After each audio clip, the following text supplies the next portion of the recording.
Indo British advanced pain clinic నొప్పి మాయం surgery దూరం for appointments 9155515563. Yeah! Pravallika, Deepika బోనం, షీలా, ఇప్పుడు హాసిని. నేను మీ కమ్యూనిటీని దగ్గరగా గమనిస్తున్న ఈ కొద్ది రోజుల్లో, కొద్ది కాలంలోనే ఇంతమంది ట్రాన్స్జెండర్స్ హత్యలకు గురయ్యారు. ఒక్కొక్కళ్ళకి ఒక్కో రకమైన రీజన్ ఉంది ఈ మర్డర్స్ వెనక. ముందుగా మనం ఈ షీలా గురించి మాట్లాడుకుందాం. షీలా సెక్స్ వర్క్ కోసం వెళ్ళి హత్యకు గురైంది. ఇదే హైదరాబాద్‌లో. అసలు మీ కమ్యూనిటీ వాళ్ళు సెక్స్ వర్క్ ఎందుకు చేస్తారు? నిజం మాట్లాడుకోవాలి అంటే నేను పెద్దగా మీరు సెక్స్‌కి పనికిరారు. అక్కడికి వెళ్ళిన తర్వాత బుక్ చేసుకున్న వాళ్ళు డిసప్పాయింట్ అవ్వడమో, ఇంకేవైనా కారణాలో అవి హత్యలకు దారి తీస్తున్నాయి. ఇప్పటికైనా ఇందులో ఉన్న వాళ్ళని మీరు ఆ పని వద్దు, వదిలేయండి అని మీరేమన్నా చెప్పే అవకాశం ఉందా? కౌన్సెలింగ్ ఇచ్చే ఛాన్స్ ఉందంటారా? అంటే ఒక విషయం క్లారిటీ అంటే షీల సెక్స్ వర్క్‌కెళ్ళి అవ్వలేదు మర్డరు. ఉదయమే భిక్షాటనకెళ్ళింది. హ్మ్. అక్కడి నుంచి తీసుకొని వెళ్లారు. యాక్చువల్లీ కిడ్నాప్ అయింది తను. తను సో, సెక్స్ వర్క్ కోసం వెళ్ళింది ప్రవల్లిక 2015లో. ఓకే. ఆ హాట్‌స్పాట్‌లో ఒక గ్యాంగ్ తోటి హ్మ్. తీసుకొని వెళ్ళి మర్డర్ చేశారు యాక్చువల్‌గా. రెండిట్లో హింస ఉంది ఇప్పుడు. యెస్. అంటే ఒక పాయింట్ ఆఫ్ టైమ్‌లో సెక్స్ వర్క్‌లో ఉన్న వాళ్ళని ఎక్కువగా టార్గెట్ చేసేవాళ్ళు. ఎందుకంటే వితిన్ కమ్యూనిటీలో కూడా సెక్స్ వర్క్ చేసిన వాళ్ళకి ఏమైనా ప్రాబ్లమ్ వచ్చినా పట్టించుకోరు. ఎందుకంటే కమ్యూనిటీ ఏమంటారంటే మీరు ఆ పని చేస్తున్నారు కదా! చెడ్డ పని చేస్తున్నారు. మేము మిమ్మల్ని పట్టించుకోము. కానీ ఇప్పుడు 2022లో సుప్రీం కోర్టే చెప్పింది. సెక్స్ వర్క్‌ని ఒక ప్రొఫెషన్‌గా గుర్తించండి అని. అందులో ఉన్న బాధలు వీటన్నీ చూసి సుప్రీం కోర్టే జడ్జిమెంట్ ఇచ్చింది యాక్చువల్‌గా. సో, అది పక్కన పెడితే భిక్షాటనలోకెళ్తున్న షీలాని తీసుకొనెళ్ళి మర్డర్ చేశారు. క్రూయల్‌గా మర్డర్ చేశారు. మనం దాని గురించి కూడా మాట్లాడుకున్నాం. థింగ్ ఏంటంటే ఒకటి ఎప్పుడు కూడా గవర్నమెంట్స్ మేము చెప్పేది ఏంటంటే సేఫ్టీ, సెక్యూరిటీ ఏదైతే హిజ్రా ట్రాన్స్ కమ్యూనిటీకి ఉందో దీనికి సంబంధించి మీరు ఏమి స్టెప్స్ తీసుకున్నారు యాక్చువల్‌గా? ఇప్పుడు అంటే ఒకళ్ళు చనిపోయేంత వరకు వచ్చిందంటే అది అనేది లాస్ట్ స్టెప్ మన కళ్ళకు కనిపించేది. దాని వెనక ఎంతో వయలెన్స్ అయ్యాక ఎట్ ద ఎండ్ వాళ్ళు చంపడానికి ట్రై చేస్తున్నారు, చంపుతున్నారు యాక్చువల్‌గా. షీలా విషయంలో కూడా నేను చెప్పాను. 8 నెలలు, ఒక సంవత్సరం నుంచి కూడా మా వాళ్ళని పట్టుకొని దొరికినోళ్ళు దొరికిన చోట బ్లేడ్‌లతోటి, కత్తులతోటి బెదిరించి, కోసి, మొబైల్సు, గూగుల్ పే, ఫోన్‌పేల ద్వారా ట్రాన్స్‌ఫర్ చేసుకోవటం, ఉన్న డబ్బులన్నీ, బంగారం ఇవన్నీ చేస్తున్నారు. ఆ హింస అన్నీ. బట్ అది రిపోర్ట్ చేసినా కానీ అది రిపోర్ట్‌గా ఇదవ్వలేదు. దాన్ని సీరియస్‌గా తీసుకోలేదు. బట్ ఎప్పుడైతే ఇలాంటి క్రైమ్ సీరియస్‌గా తీసుకోలేదో బాడీలీ హార్మ్ జరుగుతుంది కదా! బాడీని రక్తసిక్తం చేస్తున్నారు. అట్లాంటి దాన్ని సీరియస్‌గా తీసుకున్నప్పుడు ప్రాణం తీసేంత వరకు అది దారి తీసింది యాక్చువల్‌గా. సో, ఇప్పుడు మీరన్నట్టు దీపిక గానీ, ప్రవల్లిక గానీ, హంస అని ఇలాంటి చాలామంది మర్డర్స్ ఏవైతే ఉన్నాయో, సెల్ఫ్ హార్మింగ్స్ ఏదైతే ఉన్నాయో, ఇవన్నీ సేఫ్టీ మెజర్స్ తీసుకోకపోవటం వల్ల గవర్నమెంటు ట్రాన్స్‌జెండర్ వాళ్ళకి ఇవి వస్తున్నాయి యాక్చువల్‌గా.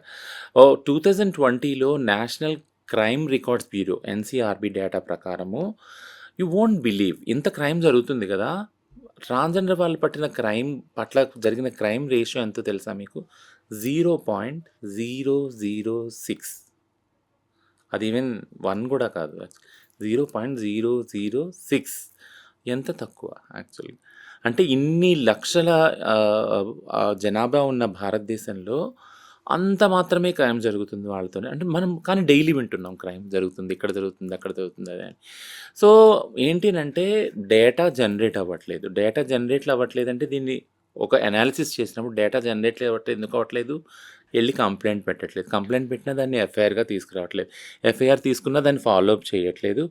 వాళ్ళ మీద చర్యలు తీసుకోవట్లేదు. So, justice delayed is justice denied. ఎప్పుడైతే న్యాయం చెయ్యరో ఆ సముదాయానికి అన్యాయం చేయటమే దాన్ని అంటారనమాట. సో, ఒకటి అన్యాయానికి న్యాయం జరగలేదు. రెండోది ఏంటినంటే సేఫ్టీ మెజర్స్ తీసుకోవట్లేదు. మీరన్నట్టు భిక్షాటన లేదా సెక్స్ వృత్తిలోంచి బయటికి తీయొచ్చు. అడగాలి కూడా గవర్నమెంట్‌ని. అడిగినప్పుడు బేసిక్ అమ్యూనిటీస్ ఉన్నాయి కదా! ఫుడ్ గానీ, షెల్టర్ గానీ అవన్నీ ఫస్ట్ క్రియేట్ చేసినప్పుడు ఆ స్పేస్ ఆటోమేటిక్‌గా అక్కడ వెకేట్ చేసి ఇక్కడికి వచ్చేస్తారు. ఎవరికి కూడా మీరు అన్నట్టు మనం ఇంతకుముందు మాట్లాడుకున్నాం, ఎవరు కూడా ట్రాన్సిషన్ అయిన వాళ్ళకి ఎవరు కూడా నేను వెళ్ళి నా బుళ్ళు అమ్ముకోవాలి అని అసలు ఇదే ఉండదు. చాలా యావగింపుగా ఉంటుంది అసలు. నేను వెళ్ళటం ఏంటి అని అడుక్కోవటం కూడా, ఒకళ్ళు ముందు చేయి చాచి అడుక్కోవడం ఏంటి, ఆత్మాభిమానం అమ్ముకొని చంపుకొని అనేదే ఉంటుంది. మాకు కూడా అడగకూడదనే ఉంటుంది. బట్ కానీ గవర్నమెంట్ ఏం చేయాలి, మాకు ఒక రేషన్ కార్డు ఇచ్చి, మాకు ఒక ఇల్లు ఇచ్చి, మీకు ఇక్కడ ఉన్నాయి సదుపాయాలు అన్నప్పుడు ఖచ్చితంగా అక్కడ ఆ భిక్షాటన కానీ సెక్స్ వర్క్ వెళ్ళటానికి మాకు కూడా మనసు ఒప్పదు కదా. వేరే పనుల మీద మా ధ్యాస పెడతామని. సో ఇది ఎన్నిసార్లు చెప్పాలి, ఎన్ని ప్లాట్ఫామ్స్లో ఎన్ని విధాలుగా చెప్పాలి యాక్చువల్గా, అది నేను అనేది. అంటే కాంపిటీషన్ ఉంది సమాజంలో. ఇవన్నీ ఫెసిలిటీస్ ఉండటం వల్ల పురుషులు కానీ మగాళ్ళు కానీ వెంటనే ట్రాన్స్జెండర్గా మారిపోరు. ఇది కూడా ఒక దృక్కోణం ఉంది గవర్నమెంట్. ఏంటంటే ఇవన్నీ ఎనేబులింగ్ ఎన్విరాన్మెంట్ చేస్తే ఇంకా ట్రాన్స్జెండర్స్ అయిపోతారేమో. అందరూ ఎందుకు అవుతారు? ట్రాన్స్జెండర్ అనే అంత వివక్షపూరితమైన ఏదైతే గుర్తింపు ఉందో ఎవరు వాళ్ళు మెడల్ వేసుకోవాలనుకుంటారు అసలు. యాక్చువల్ అదేమి పూలమాల కాదు కదా, అది ముళ్ళతో కూడుకున్న కిరీటం కదా. యాక్చువల్గా వివక్షతో కూడుకున్న కిరీటం అది. దాన్ని ఎవరు ధరించాలనుకుంటారు? సో మీరు అన్నట్టు మీ ప్రశ్నకు సమాధానం ఏంటంటే, మాకు మేమంతటా ఇష్టపడి చేసే పనులు ఇవి అయితే కానే కావు. బలవంతంగా ఏ దారి లేకుండా చేసేది పనులు ఇవి. సో మాకంటూ ఒక సేఫ్టీ, ఒక ఫుడ్ సేఫ్టీ, ఒక హౌస్ సేఫ్టీ ఇవన్నీ కల్పించిన రోజున మా లైఫ్ కూడా సేఫ్గా అవుతుంది. రచన, మీరు ట్రాన్స్జెండర్స్ రైట్స్ యాక్టివిస్ట్, అంటే హిజ్రాల హక్కుల కోసం మీరు పోరాడుతున్నారు. కేంద్ర రాష్ట్ర ప్రభుత్వాలతో కలిసి మీరు పనిచేస్తున్నారు. సో మీరు ఇప్పుడు ఒక ప్రశ్నకు సమాధానం చెప్పాల్సిందే. ఏంటంటే ఈ మధ్య కాలంలో లాస్ట్ వీక్ హైదరాబాద్లో జరుగుతున్న ఒక గృహప్రవేశంలో కొంతమంది వెళ్ళి 7 హిజ్రాలు వెళ్ళి నానా హంగామా చేశారు. అక్కడ పూజ జరుగుతుంటే బట్టలు విప్పి అందులో వేశారు, నోటికొచ్చినట్టు మాట్లాడారు, శపించారు, ఇష్టం వచ్చినట్టుగా బిహేవ్ చేశారు. వాళ్ళు పోలీసులకి కాల్ చేయడంతో అరెస్ట్ చేశారు. వాళ్ళ ఫొటోస్ కూడా పబ్లిష్ అయ్యాయి. బట్ ఈ కమ్యూనిటీని మీరు ఎలా దారిలో పెడతారు? ఇలా తప్పు దారిలో వెళ్ళి కమ్యూనిటీ మొత్తానికి కూడా బ్యాడ్ నేమ్ తీసుకొస్తున్నారు. బట్ ఏం చేస్తే మంచిదంటారు ఇలాంటివి ఇకపై జరగకుండా? ఎందుకంటే మీకు తెలిసిందే, నేను చెప్పడం కాదు, ట్రైన్లలో కావచ్చు, తర్వాత రోడ్ల మీద కార్లు ఆపి ఎంతమంది లాక్కోవడానికి, డబ్బులు లాక్కోవడానికి ప్రయత్నిస్తున్నారు. షాపుల దగ్గరికి వెళ్ళి ఇష్టం వచ్చినట్టుగా బిహేవ్ చేస్తున్నారు ఈ ట్రాన్స్జెండర్స్ కమ్యూనిటీ. వీళ్ళని మీరు ఎలా దారిలో పెట్టే అవకాశం ఉంది? మీరు ప్రభుత్వం నుంచి ఏం కోరుతున్నారు? అంటే విత్ ఇన్ కమ్యూనిటీ దీని గురించి డైలీ చర్చ జరుగుతుంది. ప్రతి గంటకి కూడా చర్చ జరుగుతుంది. ఎక్కడన్నా ఇది ఏం జరిగిందంటే, ఇప్పుడు మీరన్న సోకాల్డ్ కేసు మొన్న వారం క్రితమే జరిగిన కేసు ఇది. యాక్చువల్గా అక్కడ అలా జరగలేదు, బట్ మీడియాలో అలా కథనాలు వచ్చినాయి. అలా జరగలేదు వేరే చోట అని మాత్రం నేను అన్నాను. వేరే చోట జరిగినాయి అలాంటివి ఒకటి కాదు, చాలా జరిగినాయి. బట్ దాని యొక్క ఇంపాక్ట్ ఏదైతే చేయలేదో వాళ్ళ మీద పడింది. యాక్చువల్గా ఈ కేస్ ఫ్యాక్ట్స్ నేను చెప్తున్నాను. యాక్చువల్గా ఎవరైతే ఫోటో వేసి గృహప్రవేశం ఇలా చేశారని అన్నారో వీళ్ళు చేయలేదు, బట్ చేసిన వాళ్ళ దాని ప్రభావం వీళ్ళ మీద పడింది. వీళ్ళ ఫోటోలు డిపిక్ట్ అయినాయి, which is very bad actual కదా. అంటే ఒక తండ్రి రేప్ చేశారంటే ఒక కూతుర్ని, మగాళ్ళందరినీ తండ్రులందరినీ అనుభవించాం కదా. అందరి తండ్రులు అలాంటి వాళ్ళ కాదు కదా. ఇక్కడ జరిగింది కూడా ఇదే సేమ్ సామీప్యం నేను చెప్తున్నా. ఏంటంటే ఒక బ్యాచ్ చేసింది అంటే మొత్తం హిజ్రా కమ్యూనిటీ అంతా చేసింది ఇది అని అన్నారు. చేయని వాళ్ళని తీసుకొని వచ్చారు. నేను మీకు చెప్పాను 2 సార్లు కోమింగ్ ఆపరేషన్ జరిగినప్పుడు పోలీసులు సోకాల్డ్ ఎవరైతే దీన్ని బిజినెస్ మోడల్గా చేశారో వాళ్ళ మీద ఏం కాన్సన్ట్రేట్ చేయలేదు. వాళ్ళని ఎలా కంట్రోల్ చేయాలనే మెకానిజమ్స్ డిస్కషన్స్ కూడా కనీసం డిపార్ట్మెంట్ చేయలేదు. బట్ కానీ ఎవరైతే ఇళ్లలో పడుకొని ఉన్నారో పొద్దున వెళ్ళి భిక్షాటం చేసుకొని 10,000 రూపాయలు అడుగు వాళ్ళ డోర్లు కొట్టి తీసుకొచ్చి వాళ్ళ మీద కేసులు పెట్టారు. ఏంటి అని అంటే డిపార్ట్మెంట్కి ఉన్న అండర్స్టాండింగ్ అంటే వాళ్ళు హిజ్రాలే, వీళ్ళు ట్రాన్సే, వాళ్ళు ట్రాన్సే. ఇప్పుడు నేను ఇంకా ఇది ఒక ప్రమాదకరమైన సిచ్యుయేషన్. ఎందుకంటున్నానంటే కొంతమంది ట్రాన్స్ వాళ్ళు చదువుకోవాలని బయటకు వస్తున్నారు, ఉద్యోగాలు చేయాలని బయటకు వస్తున్నారు చదువుకున్న వాళ్ళని. ఇప్పుడు ఆ గృహప్రవేశంకి వాళ్ళకి సెక్స్ వర్క్ వెళ్ళే వీళ్ళు ఒకటేనా? కాదు కదా. ఇప్పుడు వాళ్ళ బదులు వీళ్ళని అరెస్ట్ చేస్తారా మీరు? అంటే ఏంటి, మనం ఎటు వెళ్తున్నాం? అంటే రివర్స్ వస్తున్నామా మనం? ఏదైతే సాఫ్ట్ కార్నర్ ఉందో ట్రాన్స్ వాళ్ళకి హిజ్రా వాళ్ళకి అది మాకు అర్థమవుతుంది, డిపార్ట్మెంట్కి కానీ సమాజంలో కానీ. కానీ క్రైమ్ చేస్తే క్రైమేనే. A crime should be judged not based on the gender but on the modus operandi. అదా మోడస్ ఆపరాండి మీద ఒక క్రైమ్ జడ్జ్ చేయాలి, ఇర్రెస్పెక్టివ్ ఆఫ్ ద జెండర్, వాళ్ళు ఎవరైనా కానీ. బట్ జెండర్ని బట్టి మీరు క్రైమ్ చేస్తున్నారు అనేది మాత్రం ఒక పిక్చర్ని తీసుకురాకండి, ఒక కమ్యూనిటీని పోర్ట్రే చేయకండి. అది పోలీసే చేశారు. నేను చెప్పాను కదా! పట్టుకొని ఫేక్ ట్రాన్స్‌జెండర్ అని చూపించారు ఒక దానిలో. ఒక సో కాల్డ్ పోలీస్ ఆఫీసర్ కూడా మీడియాలోకెళ్ళి చెప్పారు. అంటే ఫేక్ ట్రాన్స్‌జెండర్స్ అంటే ఎలా ఫేక్ ఉంటారు? ట్రాన్స్‌జెండర్ వాళ్ళ విషయాల్లో ఏంటినంటే సో కాల్డ్ ఏదైతే అంటే బయటికి పంపించి పిల్లల ద్వారా అడుక్కొనించి ఇలా డబ్బులు ఏదైతే సంపాదిస్తున్నారో లేదా అంటే సో కాల్డ్ ఆర్గనైజ్డ్‌గా వాళ్ళున్నారు. లేదా ఆపరేషన్ చేసుకోని వాళ్ళు ఎవరైతే ఉన్నారో అంటే సర్జరీస్ అందరూ చేసుకోవాలని లేదు. సర్జరీ చేసుకోని వాళ్ళు కూడా ట్రాన్స్‌జెండర్ అని సెల్ఫ్ ఐడెంటిటీ కదా! అంటే కొంతమంది మగవాళ్ళు గూడా అలా చీరలు కట్టుకొని మగవాళ్ళు ఎవరు షేవింగ్ రారు. చేసుకొని మగవాళ్ళు చేసేవాళ్ళది వేరే కమ్యూనిటీ ఉంది. అది వాళ్ళు వేరు. బైరూపులు గానీ, లేదా జంగాలు గానీ సంథింగ్ వాళ్ళు కూడా పాపం చీరలు కట్టుకొని అడుగుకుంటున్నారు ఇవాళ రేపు. వాళ్ళు వేరే కమ్యూనిటీ ఉంది. బట్ మా కమ్యూనిటీలో సర్జరీస్ కాని వాళ్ళు కూడా ఉన్నారు యాక్చువల్లీ. సో, సర్జరీస్ కాని వాళ్ళు గానీ, జుట్టు పెరగని వాళ్ళు గానీ, ఇంకా వాళ్ళకి వేరే ఆప్షన్ లేదు. చదువు లేదు. వాళ్ళు జెండర్ ఎక్స్‌ప్రెస్ చేయాలంటే ఎక్కడో ఊరు నుంచి వస్తారు, సిటీలో ఉంటారు. వాళ్ళు బ్రతకాలంటే అడుక్కోవాలి తప్ప వేరే పని లేదు. సో, ఇట్లాంటి వాళ్ళని వీళ్ళు మగవాళ్ళు, వీళ్ళు చీరలు కట్టుకుంటున్నారు. అంటే ఫేక్, రియల్ అనే ఒక తీసుకొస్తున్నారు. రీసెంట్‌గా జరిగిన దానిలో యూ వోంట్ బిలీవ్ ఒక 7, 8 మందిని పట్టుకున్నారు. అందరూ సర్జరీ చేసుకున్న వాళ్ళే. అందరికీ లాంగ్ హెయిర్ ఉంది. పొద్దున చూసేటప్పటికి వాళ్ళనందరిని కూర్చోబెట్టి ఫోటో తీసి ఫేక్ ట్రాన్స్‌జెండర్స్ ర్యాకెట్ అని పెట్టాను నేను. వీళ్ళందరూ సర్జరీ అయిన వాళ్ళు. మరిప్పుడు అంటే ఈ కన్‌ఫ్యూజన్ ఏంటి? మొన్నటిదాకా సర్జరీ అవ్వని వాళ్ళు ఫేక్ అన్నారు మీరు. పెళ్లి చేసేసుకుంటున్నారు ఆడవాళ్ళతోని, వాళ్ళతోని ఒక టైం వచ్చాక చీరలు కట్టుకొని అడుక్కోవడానికి వస్తున్నారు, సెక్స్ వర్క్‌కెళ్తున్నారు. వీళ్ళు ఫేక్ అని అన్నారు. అక్కడ మీ కన్‌ఫ్యూజన్ మాకు అర్థమైంది. ఇప్పుడు మరి సర్జరీ చేసుకున్న వాళ్ళని కూడా ఇక మీరు వచ్చి ఫేక్ అని అంటున్నారు. So, what according to is fake and real actually? అంటే అది పోలీస్ డిపార్ట్‌మెంట్‌కి కాదు. సొసైటీ విషయంలో కూడా ఆ కన్‌ఫ్యూజన్ ఉంది. దాన్ని పోగొట్టాల్సింది కూడా ట్రూ. మీరే. ఎందుకంటే యెస్. మాకు తెలియదు కదా! ఎలా యెస్. ఉంటాయి సో, మీ కానీ అది పోగొట్టడానికి ఒక ఛాన్స్ అంటూ దొరకాలి కదా! హ్మ్. ఒక ప్లాట్‌ఫార్మ్ అంటూ దొరకాలి కదా! యూ వోంట్ బిలీవ్ మన దగ్గర ఒక ప్రైడ్ ప్లేస్ అని పెట్టినప్పుడు ఒక డెస్క్ చాలా సార్లు మేము రిప్రజెంటేషన్స్ గత 3 సంవత్సరాలుగా మేము ట్రాన్స్‌మార్చ్ కలెక్టివ్ ద్వారా రిప్రజెంటేషన్స్ ఇస్తున్నాం. సార్ ఇన్ని జడ్జిమెంట్లు వచ్చినాయి. 2014 నుంచి తెలంగాణ ఫార్మ్ అయిన దగ్గర నుంచి కూడా 2018 జడ్జిమెంట్ ఉంది. నవతేజ్ జోహార్‌ది నాల్సా జడ్జిమెంట్ ఉంది. యాక్ట్ వచ్చింది. రూల్స్ వచ్చినాయి. Transgender person protection of rights అని. వీటిలన్నిటికి ఎప్పుడు సార్ మీ డిపార్ట్మెంట్ ఇంకా ఓరియంటేషన్ చేసేది, తెలుసుకునేది? మీరు వెళ్ళి ఈరోజు సీ టు బీ ఫ్రాంక్ ఈరోజు మీరు ఫేక్ అని అంటున్నారు. This is a contempt of supreme court judgment NALSA versus union of India. అంటే ఒక వ్యక్తిని సర్జరీ కాకుండా మీరు ట్రాన్స్ అని మేము బిలీవ్ చెయ్యము అని అంటున్నప్పుడు you are going against the judgement. ఎందుకంటే సుప్రీం కోర్టే చెప్తా ఉంది ఏంటంటే ఒక వ్యక్తి ట్రాన్స్జెండర్గా గుర్తించుకోవడానికి సెల్ఫ్ ఐడెంటిటీ ముఖ్యం కానీ సర్జరీ ముఖ్యం కాదు. If anyone is forcing them that is illegal అని క్లియర్గా చెప్పేసింది supreme court. Then you are contempting the supreme court verdict కదా! ఇది ఎక్కడి నుంచి వస్తుందో మాకు అర్థమవుతుంది. You have to take time. అసలు ఈ కమ్యూనిటీ ఏంటి, ఎంత డైవర్సిటీ ఉంది, క్రైమ్ ఎందుకు జరుగుతుంది, దీనికి కారణాలు ఏంటని మేము అర్థం చేసుకోవాలి కదా!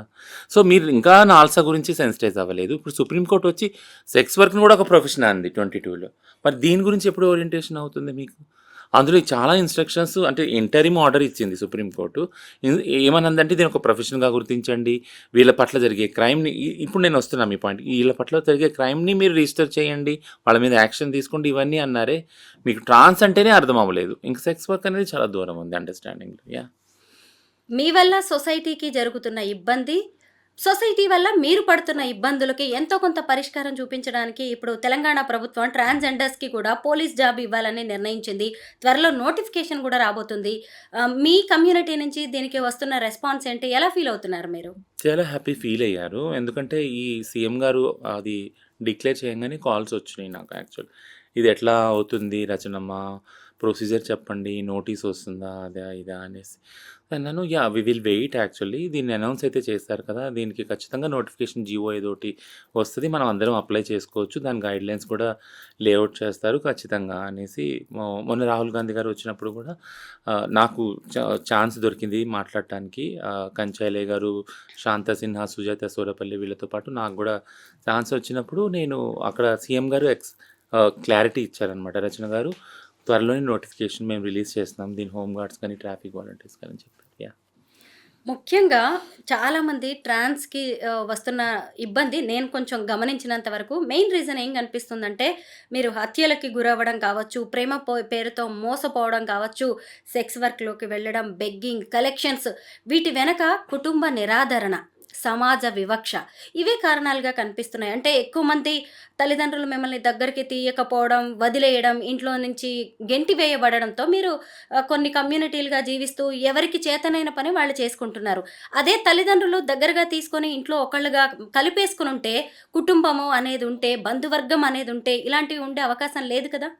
మీరేమంటారు దీనికి? ఖచ్చితంగా లేదు. అంటే సమాజంలో పిల్లల్ని ఎలా పెంచాలి, ఒక ఆరోగ్యకరమైన వాతావరణం ఎలా కల్పించాలి అనేది అసలు లేదు యాక్చువల్‌గా. దాని గురించి మనం డిస్కస్సే చెయ్యము కదా! అలాంటప్పుడు ప్రతి ఒక్క చిన్న పిల్లాడు ఇర్రెస్పెక్టివ్ ఆఫ్ జెండర్ పక్కన పెట్టండి. ప్రతి ఒక్క చిన్న పిల్లాడు ఒక ట్రామాలోనే ఉంటాడు. ట్రామాలో ఉన్నాడు పిల్లాడు పెరిగి పెద్దయ్యాక గూడా అమ్మాయి గాని, అబ్బాయి గాని వాళ్ళు ఆ ట్రామాలోనే మిగతా వాళ్ళ జీవితం అంతా వెళ్లదీస్తారు యాక్చువల్‌గా. ఒక చిన్న ఎగ్జాంపుల్ చెప్తాను. అంటే నాకు ఒక సైకాలజిస్ట్ ఉన్నారు. ఆయన పేరు డాక్టర్ గ్యాబెర్ మ్యాటే. ఆయన్ని చాలా ఫాలో అవుతాను నేను. ఆయన టాక్స్‌లో, పాడ్‌కాస్ట్‌లో ఒకటే చెప్పాడు. ఏంటినంటే every child who has not loved by the parents, ఎప్పుడైతే ప్రేమను పొందరో పిల్లలు, వాళ్ళకొక మెసేజ్ ఎళ్తది పిల్లలకి. ఏంటినంటే నేను అవసరం లేదు, నేను పనికిరాను, నేనంటే వాల్యూ లేదు నా తల్లిదండ్రులకి. ఎందుకంటే పిల్లలు ఎప్పుడు ఏడుస్తారు? హెల్ప్ కావాలని ఏడుస్తారు కదా! ఆ హెల్ప్ వాళ్ళకి అందనప్పుడు వాళ్ళు ఒక ట్రామాలోకి వెళ్ళిపోతారు. ఈ ట్రామాతో కూడుకున్న వాళ్ళమే మనందరం యాక్చువల్‌గా. ట్రాన్స్ వాళ్ళకి ఒక అడిషనల్ ట్రామా ఏముంటుంది అనంటే జెండర్ డిస్ఫోరియా అనే ఏదైతే కండిషన్ ఉందో ఇది అసలు అర్థం కాదు తల్లిదండ్రులకు. ఫస్ట్ ఆఫ్ ఆల్ అర్థం కాకుండా దాని మీద మళ్ళీ ఫోర్స్ చేస్తారు. ఏంటంటే నువ్వు మగపిల్లాడివి, మగపిల్లాడిలానే ఉండాలి, నువ్వు ఆడపిల్లది ఆడపిల్లగానే ఉండాలి. అంటే పిల్లాడుగా ఒక ప్రేమ పొందలేదు, ఒక హెల్ప్ దొరకలేదు, మళ్ళీ పైగా ఒక జెండర్ డిస్ఫోరియా ఉన్న పిల్లాడిలాగా ఇంకా అడిషనల్ హెల్ప్ కావాలి నీకు, కౌన్సిలింగ్. నీకే కాదు నీ తల్లిదండ్రులకు కూడా కావాలి కౌన్సిలింగ్, అది కూడా దొరకలేదు. సో టెక్నికల్‌గా నేను ఏం చెప్తున్నానంటే మెంటల్ హెల్త్ ఇష్యూస్ ఏవైతే ఉన్నాయో అది చాలా తక్కువ మనం దాన్ని అడ్రస్ చేస్తున్నాం సమాజంలో. దానివల్ల this will show a rise in the violence. ఫ్యామిలీలో ఫస్ట్ వైలెన్స్, ఒకళ్ళనొకళ్ళు వెలివేయటం, కొట్లాడుకోవటం, ఇదంతా హింస ఫస్ట్ ఫ్యామిలీలో ఉంటుంది. ఆ తర్వాత సమాజంలో అది రెప్లికేట్ అవుతుంది. So we all should start addressing the mental health issues of the family, children, women. ఎందుకంటే ముఖ్యంగా విమెన్, చిల్డ్రన్ ఎక్కువ కాన్సన్ట్రేట్ చేయాలంటాము. ఆ తర్వాత ఎల్‌జిబిటిక్యూ వాళ్ళు. ఎందుకంటామంటే వాళ్ళ పట్ల పితృస్వామ్య వ్యవస్థలో వాళ్ళ ట్రామాస్‌ని అసలు కోపప్ చేసే టైమే ఇవ్వదు సమాజం. ఏంటంటే మనం పొద్దున్న లెగిస్తే పరిగెడతాం కదా! మనం ఇంట్లో వంట చేయాలి, బట్టలు, పిల్లలు ఇవంతా వేరు వేరు ఆటిలో ఉంటాం మనం. సో ఒకటి నేను ఎండ్ చేస్తాను ఏంటంటే సమాజం ఎప్పుడు కూడా పిల్లల్ని, మహిళల్ని ఖామోష్ చేయటం అంటే చుప్‌గా ఉండటానికి ఫోర్స్ చేస్తది. అదొక అప్రెసివ్ బిహేవియర్ సమాజంలో. ఎందుకనంటే మీరు ఎప్పుడైనా గమనించారా? ఆడవాళ్ళు గాని, పిల్లలు గాని, చిన్న పిల్లలు గాని, ఆడవాళ్ళు గాని ఏడుస్తా ఉన్నారనుకో, వాళ్ళకి చటుక్కున ఏదన్నా ఒకటి తీసుకొచ్చి వస్తువు చూపించామంటే వెంటనే దాని వైపు తిరగటము, అటు తిరిగిపోయి మాట్లాడటం చేస్తారు. అంటే ఎంత నిష్కల్మషమైన మనసు ఉంటది వాళ్ళిద్దరిది. ఈ నిష్కల్మషమైన మనసు పితృస్వామ్య వ్యవస్థలో మగవాళ్ళకి చాలా హాని జరుగుద్దని వాళ్ళని ఎప్పుడు అప్రెస్ చేస్తా ఉంటారనమాట. సో మనందరం చేయవలసింది ఏంటంటే ట్రాన్స్‌జెండర్ వ్యక్తులకి ముఖ్యంగా మెంటల్ హెల్త్ సపోర్ట్ చాలా ముఖ్యం. సో ఒక కౌన్సిలింగ్ హెల్ప్ లైన్ ఒకటి క్రియేట్ చేస్తే ఈ సూసైడ్స్ గానీ, సేఫ్టీ ఇష్యూస్ గానీ, హెల్త్ ఇష్యూస్ గానీ అన్నీ అడ్రస్ చేయొచ్చు. యాహ్!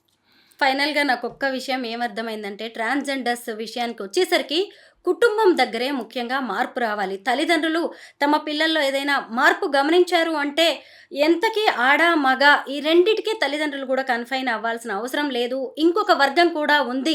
అది మన పురాణాల నుంచి కూడా వచ్చింది. తప్పదు. అంటే మన బిడ్డకి ఏదైనా జబ్బొస్తేనో, ఏదైనా ప్రాణాంతకమైన రోగం వస్తే వదిలేయం కదా! దీన్ని కూడా అలా చూసి, దీన్ని కూడా అలా మీరు కన్సిడర్ చేసి హాస్పిటల్స్, ట్రీట్మెంట్ అన్ని ఇప్పించాల్సిన అవసరం మాత్రం తల్లిదండ్రులతోనే ఉంది. మిగతా బిడ్డలతో సమానంగా వీళ్ళని కూడా పెంచినప్పుడు ఖచ్చితంగా వీళ్ళు సైడ్ ట్రాక్ పట్టే అవకాశం ఉండదు. సమాజం పాలిట వీళ్ళు ఏదో నిరోధక శక్తులుగానో, ఏదో అసాంఘిక శక్తులుగా మారే అవకాశం మాత్రం ఉండదు. ఖచ్చితంగా కుటుంబం, ఆ తర్వాత బంధువర్గం, సమాజం వారిని దగ్గర తీసుకుంటే ఎంతోమంది జీవితాలు బాగుపడతాయి. థ్యాంక్ యూ రచన. ట్రాన్స్‌జెండర్స్‌కి సంబంధించి చాలా మంచి విషయాలని మీరు చెప్పారు. సమాజానికి కూడా చాలా క్లారిటీ ఇచ్చారు. Thank you so much.